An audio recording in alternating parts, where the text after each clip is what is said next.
Existe mucha información sobre los vínculos entre el cártel de Sinaloa y Estados Unidos, pero poco se ha dicho sobre su relación con Canadá, a pesar de que durante 8 años la organización criminal traficó drogas sin problema.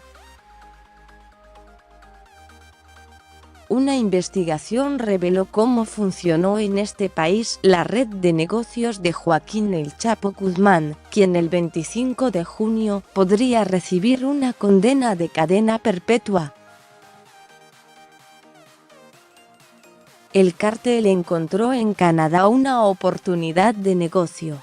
1 kilo de cocaína en Colombia cuesta unos $1.000, pero en algunas ciudades de Estados Unidos el precio de esa misma droga aumenta 25 veces. Mientras el polvo blanco vaya avanzando más hacia el norte, pasando por El Salvador y México, los gastos aumentan, pero también la demanda.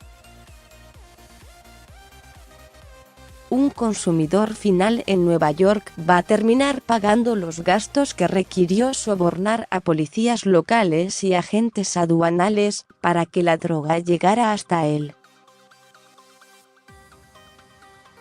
En el caso concreto de Estados Unidos, el narcotráfico mexicano ha aprovechado la alta demanda. El país liderado por Donald Trump tiene una de las tasas más altas en abuso de droga del mundo, y es la primera causa de muerte en una nación que tiene 326,7 millones de habitantes. Según estimaciones de la Agencia Antidrogas de Estados Unidos, DEA, por sus siglas en inglés, México es el principal distribuidor de drogas en ese país.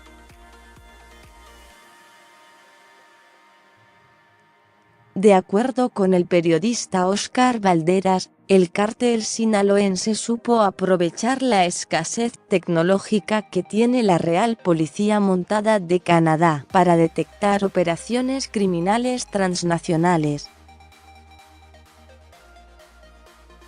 Al ser un país con una de las tasas más bajas en inseguridad, las autoridades pasan por alto varias cuestiones.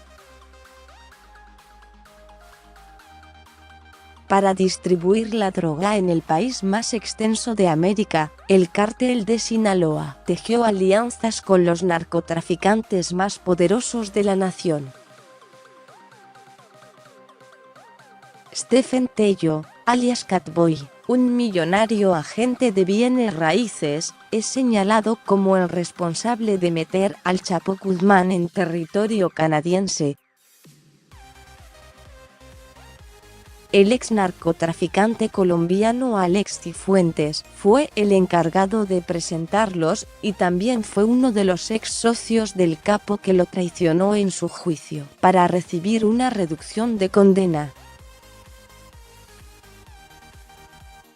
Mafiosos como Catboy y el ucraniano Mikhailo Koretsky, alias Rusia Mike, fueron los embajadores de Joaquín Guzmán Loera en Canadá. Archivos judiciales de las cortes norteamericanas hablan de toneladas y toneladas de cocaína que cruzaba por tierra desde Washington, por barco desde Seattle y por aire hasta la zona conocida como la Columbia Británica. El capo le compró aviones con tecnología antirradares a grupos terroristas iraníes en Norteamérica, según contó el ex agente de la DEA, Andrew Hogan, en el juicio que se le siguió en Nueva York. Para aterrizar la droga cerca de Vancouver, el Chapo tejió alianzas con la mafia italiana, específicamente con la 'Ndrangheta. Luego usó la estructura de las pandillas de hitchhikers para que la trasladaran en sus motocicletas a través de las carreteras canadienses.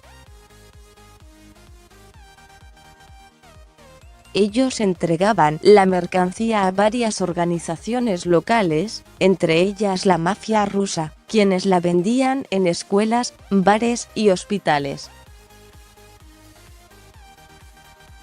Una investigación policial arrojó que esa alianza hizo que la droga llegara a ciudades como Vancouver, Toronto, Montreal, Alberta, Nueva Escocia y hasta las comunidades indígenas conocidas como las Primeras Naciones.